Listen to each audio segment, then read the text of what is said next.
한국직업방송과 연합뉴스TV가 함께 만드는 취업 전문 뉴스, 투데이 고용플러스입니다. 인천공항공사로부터 공문을 받은 협력업체가 정규직 전환 대상자들에게 채용 취소를 통보해 논란이 일었다는 소식 저희가 전해드렸는데요. 이 같은 사단이 발단이 된 공문을 저희 취재진이 입수했습니다.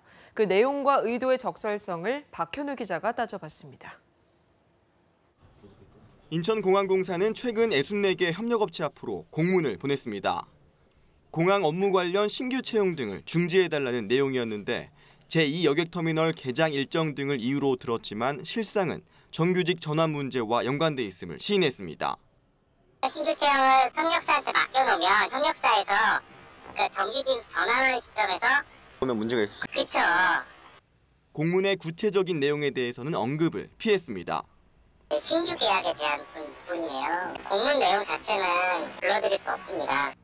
확인 결과 공문에는 신규 채용에 대한 내용뿐만 아니라 추가 인력 투입을 중지해달라는 표현도 들어있어 공문을 보낸 시점 이후 입사한 비정규직 근로자에 대해선 공사가 책임을 지지 않겠다는 의미로 해석될 여지도 있었습니다.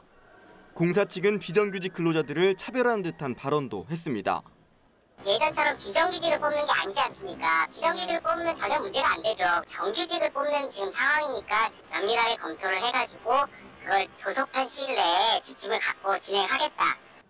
실제 정규직 전환 논의 과정에서 차별이 이루어지고 있다는 주장도 나옵니다. 현재 같은 차별적인 인식은 이후에 정규직 전환이 되더라도 동등한 그 주체나 동료로서 보지 않을 가능성이 높고요. 현재도 제안을 무시하고 일방적으로 공사가 연구 용역을 추진을 하고 있는 상황입니다. 공사 측은 연내 비정규직 정규직화라는 정부 방침에 따라 추가적인 비정규직 양산을 막기 위해 공문을 보낸 것이라고 해명했습니다. 연합뉴스TV 박현우입니다. 미국의 기준금리 인상으로 국내 금리의 상승이 불가피할 것으로 전망되고 있는데 벌써부터 주택담보대출 금리가 상승하고 있습니다. 특히 변동금리 비중이 높은 가계대출에 빨간불이 켜졌다는 분석입니다. 이경태 기자가 보도합니다. 은행권에 따르면 지난 16일 시중은행들의 주택담보대출 변동금리가 올랐습니다. 신한은행은 기존 2.81에서 4.12%였던 금리가 2.82에서 4.13%로 국민은행도 3.09%에서 4.29%가 3.10에서 4.30%로 올랐습니다. 우리은행과 하나은행도 마찬가지로 0.01%포인트씩 상승했습니다. 주택담보대출 변동금리가 오른 것은 금리 산정의 기준이 되는 신규 코픽스, 즉 자금 조달 비용지수 금리가 5달 만에 올랐기 때문입니다. 1년 넘게 그대로인 한국은행의 기준금리도 대내외적 여건을 고려할 때 결국 오를 것이란 관측이 지배적입니다. 한국은행에 따르면 전체 가계대출 중 변동금리 대출 비중은 70에서 75% 수준, 대출금리가 0.5%포인트 오르면 가계의 이자 부담은 연간 4조 6천억 원 늘어납니다. 이자율이 0.1%포인트 오르면 도소매업과 수리 및 기타 서비스업은 폐업 위험도가 7에서 7.5%, 음식 숙박업은 10.6% 증가한다는 통계도 있습니다. 국내 자영업자가 대출받은 규모는 480조 2천억 원이며 대출금리가 0.01%포인트만 올라도 이자 부담은 연간 480억 원 증가합니다. 전문가들은 가계부채 관리 대책이 병행될 가능성이 높아 대출금리가 급격하게 오를 가능성은 적다면서도 금융 소비자 역시 채무를 줄이기 위한 계획을 세우는 등 비테크를 고민할 시점이라고 지적했습니다. 연합뉴스TV 이경태입니다. 정부가 이르면 내년부터 만 5세 이하 아동들을 대상으로 한 달에 10만 원을 지급하는 아동수당을 도입합니다. 국정기획위가 구체적인 실행 방안을 내놓을 예정인데요. 연간 2조 6천억 원의 막대한 재원 마련이 과제로 보입니다. 신세롬 기자의 보도입니다. 문재인 대통령의 공약이었던 5세 이하 아동수당이 내년 예산안에 반영됩니다. 당장 9월까지 정기국회에 예산안을 제출하기 위해 국정기획위도 재원 마련 방안 등을 준비 중입니다. 구체적 시기나 내용이 최종 확정되진 않았지만 이달 말까지는 내부 조율을 마치고 발표하겠다는 계획입니다. 이미 세계 91개국에서 시행되고 국내에서도 지난 2006년부터 정부 차원의 검토가 있어왔던 만큼 도입 필요성은 명확하다는 입장입니다. 아동수당은 사실 유럽에서 100년 전에 이미 도입이 됐는데요. 아동을 제대로 키워서 이들이 미래 우리 사회의 자산이 되도록 하자 하는 그런 취지가 반영됩니다.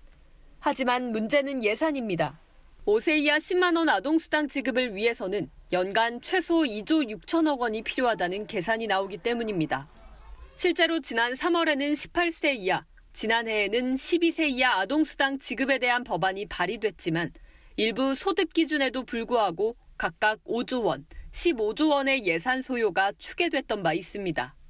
또 문재인 대통령이 단계적 인상을 공약했던 만큼 예산이 해마다 더 늘어날 가능성도 큰 상황입니다. 누리과정 예산의 전액 중앙정부 지원과 육아휴직 급여 확대, 아동수당 지급까지 저출산 문제 극복을 위한 새 정부의 정책이 명쾌한 재원 마련 대책까지 동반될지 주목됩니다. 연합뉴스TV 신세롬입니다.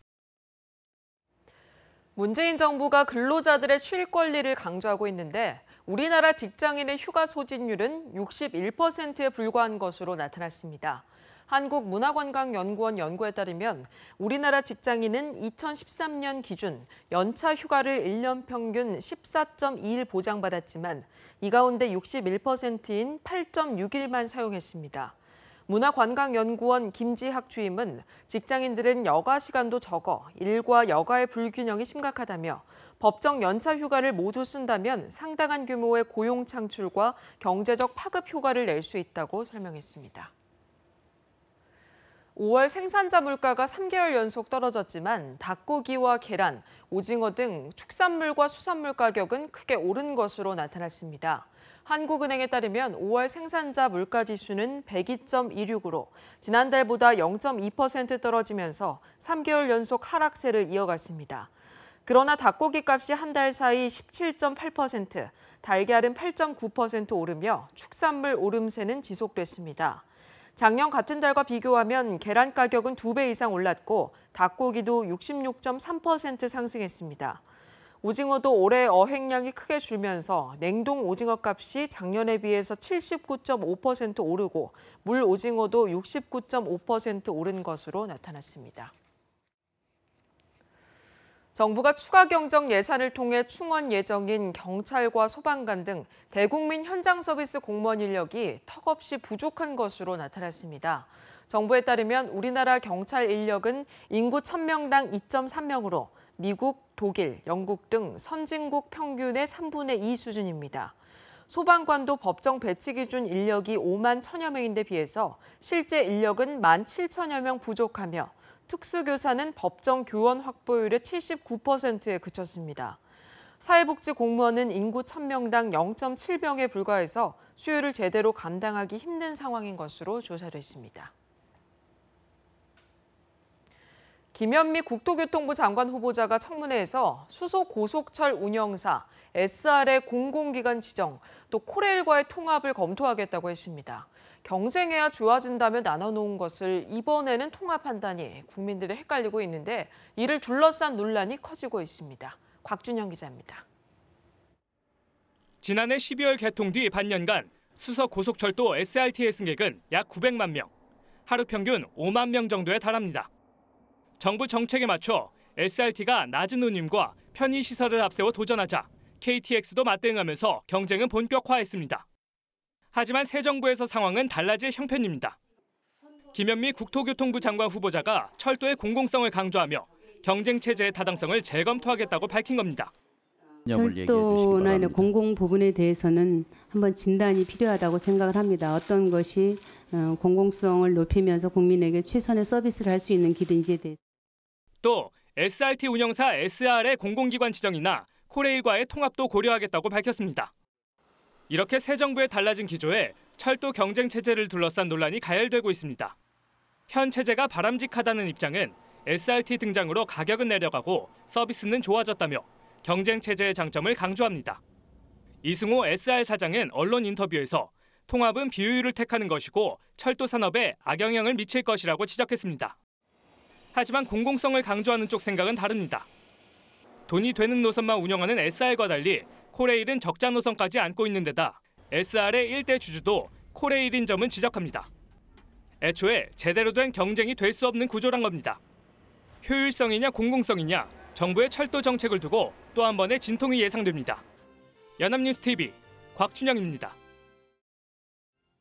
다음 달 2분기 실적 발표를 앞두고 업종별 희비가 엇갈리고 있습니다. 전기 전자업종은 사상 최대 실적을 거둘 것으로 예상되지만 자동차, 화학, 정유기업은 어닝 쇼크라고 불릴 정도로 암울한 성적표를 받을 것으로 보입니다. 김종성 기자가 보도합니다. 금융투자업계는 올해 2분기 삼성전자가 반도체와 휴대전화 부문 실적 호조로 13조에서 14조 원대의 사상 최고 분기 영업이익을 거둘 것으로 보고 있습니다. 1분기에 사상 두 번째로 높은 영업이익을 낸 LG전자는 작년 2분기보다 영업이익이 35% 늘어날 것이란 예상을 내놓았습니다. SK하이닉스 역시 반도체 업황 호조로 2분기뿐만 아니라 하반기에도 깜짝 실적 기대를 받고 있습니다. 반면 자동차 업종은 한반도 사드 배치 이후 중국의 보복으로 직격탄을 맞아 하반기에도 어려움을 겪을 전망입니다. 현대차의 2분기 영업이익은 10% 이상 줄고 현대모비스 등 부품업체의 실적도 부진할 것으로 예상됩니다. 유가 하락의 영향으로 SK이노베이션과 S-오일의 실적은 20에서 40% 감소할 것이란 예측이 나왔습니다. 미국의 추가 금리 인상과 보호무역 등도 실적에 악영향을 줄 요인으로 꼽히는데 정부는 다양한 시나리오에 대한 대응책을 마련할 방침입니다. 통상 현안에 대해서 범부처 차원에서 철저히 대비할 그럴 계획으로 있습니다. 아울러 중국과도 다각적인 소통과 협의를 강화해서 비관세 장벽 등 우리 기업의 애로 해소를 위해서 적극 노력할 예정으로 있습니다. 전문가들은 불황기를 맞은 기업들도 M&A나 설비 투자 등 자구책을 통해 선제적으로 위기 관리에 나서야 한다고 지적합니다. 연합뉴스TV 김종상입니다. 김상조 공정거래위원장이 기자간담회를 열고 그동안 구상해온 재벌개혁 방안을 내놨습니다. 앞서 김 위원장은 지난 14일 취임식 후 기자간담회에서 재벌개혁과 관련해 재벌개혁은 검찰개혁처럼 빠른 속도로 할 수 없다며 조만간 합리적이고 현실적인 개혁 방안을 가다듬어서 발표하겠다고 밝힌 바 있습니다. 이번 간담회에서 대기업의 일감 몰아주기 차단, 재벌기업들의 각종 불공정 거래 행위 방지 등 재벌개혁이 보다 구체적인 방안으로 설명됐습니다. 한국직업방송 그녀가 돌아왔다에서는 20일 화요일부터 21일 수요일까지 이틀 동안 여러 전문가들과 함께 사서라는 직업에 대해서 알아봅니다. 사서는 문헌정보학을 전공하고 이수해서 사서 자격증을 취득할 수 있는 직업으로 여성들이 많이 도전하는 직업입니다. 그녀가 돌아왔다 사서편은 오는 21일까지 2회에 걸쳐서 오전 8시에 방송됩니다. 20일 화요일 그녀의 취업 스케치에서는 사서 자격증 정보와 취득 전략을 알아보고 해당 직업군에서의 취업 방법을 알아보는 취업 정보 시간을 갖습니다. 21일 수요일 그녀의 잡담에서는 사서로 시작해 30세의 나이에 도서관 관장이 된 여성 직업인과 함께 그녀가 겪은 직업 현장의 생생한 이야기를 들어봅니다.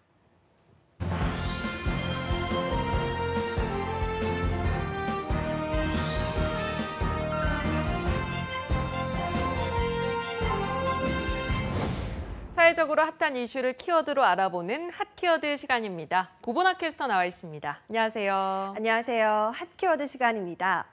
오늘은 최근 청년 실업률이 늘면서 졸업을 일부러 미루는 이른바 NG족이 늘고 있다고 해서 그 실태와 원인에 대해 이야기를 해보고자 합니다. NG족이요? 설마 노구처럼 스스로를 비하하는 또 다른 신조어는 아니겠죠? 네, 저도 처음엔 저 단어만 듣고 그렇게 생각을 했는데 노 그래듀에이션의 약자로 이 졸업 학점을 다 이수하고도 고의로 졸업을 미루는 대학생을 일컫는다고 합니다. 이 취업에 대한 준비가 되어 있지 않거나 졸업 이후 공백으로 남아있는 시간에 대해 불이익을 받을까 두려워서 졸업을 기피하는 학생들이 주로 졸업을 미루고 있다는 거죠. 네, 이렇게 신조어까지 생길 정도면 졸업을 미루는 학생들이 많은가 봅니다. 네, 그렇습니다. 실제 취업 포털 사이트인 잡코리아에서 대학생 2,050명의 휴학 사유에 대해서 설문조사를 한 결과 절반에 가까운 대학생이 취업 준비와 진로 결정, 또 고시나 공무원 시험을 위해 졸업을 미루고 있다고 응답했을 정도입니다. 네, 그렇군요. 그런데 대학을 졸업하고도 취업할 수 있을 것 같은데 실제 취업 시장에서는 그렇지 않은가 보죠? 네, 그렇습니다. 한국직업능력개발원이 매출액 500대 기업 100곳의 인사 담당자를 대상으로 서류 전형 단계에서 중요하게 여기는 8대 스펙을 조사해 분석한 결과가 있는데요. 놀랍게도 가장 높은 비중을 차지하는 것이 19.6%로 최종학교 졸업 시점을 본 겁니다. 네, 언뜻 들어서는 이해가 잘 안 갑니다. 대체 나머지 스펙 기준이 어떤 거길래 이 졸업 시점의 비중이 가장 높았던 건가요? 네, 졸업 시점 외에 서류 합격 시 중요한 스펙은 16.2점을 차지한 졸업 평점이 2위, 14.7점을 차지한 전공의 직무 적합성이 3위, 그 외에 출신 학교가 14.5점, 어학 능력이 10.3점 등으로 나타났습니다. 네, 듣고 나니까 좀 더 의아합니다. 제가 봐서는 나머지 스펙들이 직무와 더 연관이 있어 보이는데 굳이 졸업 시점이 가장 중요한 이유가 있나요? 네, 저도 사실 비슷한 생각이었는데요. 전문가에 따르면 이 같은 입사 기준은 우리나라에서 유독 두드러지는 문화라고 합니다. 취업 준비 기간이 긴 사람을 뽑지 않는 이유가 튀는 걸 선호하지 않는 기업 문화와 관련이 있어 보인다는 뜻인데요. 상황이 이렇다 보니 최근 NG족이 가파르게 증가하기 시작했다고 합니다. 한국고용정보원이 2013년 4년제 대졸자 9,800여 명을 분석한 결과 남학생의 12%가 군복무 기간을 포함해 무려 8년 6개월 이상 재학하고 있는 것으로 나타난 겁니다. 네, 8년 6개월이면 거의 세대를 뛰어넘을 정도의 기간인데 취업을 위해서 그대로 학교에 남아 있어야 한다는 사실이 참 안타깝습니다. 실제 취업할 때 그만큼 영향을 받기 때문이겠죠? 네, 그렇습니다. 한국직업능력개발원의 조사 결과 실제로 졸업 예정자는 졸업 후 3년 이상이 지난 구직자보다 서류 전형을 통과할 확률이 49배 높은 것으로 나타난 건데요. 졸업 평점이나 직무 관련성, 학벌이 상대적으로 높아도 졸업을 한 지 오래되면 취업에 불리하다는 겁니다. 네, 뛰어난 스펙을 가지고 있어도 불리하다니까 정말 얼마나 불리하길래 관련 통계 자료까지 있는 건가요? 실제로 졸업한 지 3년이 지나면 출신 대학이 상위 10위권 대학이어도 서류 전형 통과 가능성은 9.1%에 그쳤습니다. 또한 졸업 평점 4.0점 이상이어도 7.8%, 직무와 관련성이 높은 전공도 6.1% 정도로 통과할 수 있는 가능성이 낮기는 마찬가지였는데요. 이 중 졸업 평점 3.0점 미만이면 상위 10위권 대학 졸업자라도 서류 전형 통과 확률이 8.8%에 머무를 정도로 졸업자들의 취업 시장이 상당히 좁은 것으로 확인된 겁니다. 네, 좁긴 하지만 있기는 있겠죠. 실제로 졸업생 중 취업하는 비율은 어느 정도였습니까? 네, 한국노동연구원의 신규 대졸자 교육계열별 취업 현황 보고서에 따르면 2015년 신규 졸업자 32만 2,407명의 평균 취업률은 64.4%로 조사됐다고 합니다. 절반을 조금 넘는 졸업자만이 취업의 문을 통과할 수 있다는 뜻이죠. 네, 절반에 조금 못 미치는 졸업자는 여전히 고군분투해야 한다는 뜻도 되네요. 생각보다 취업 성공률이 훨씬 적은 것 같습니다. 전공별로도 혹시 차이가 있을까요?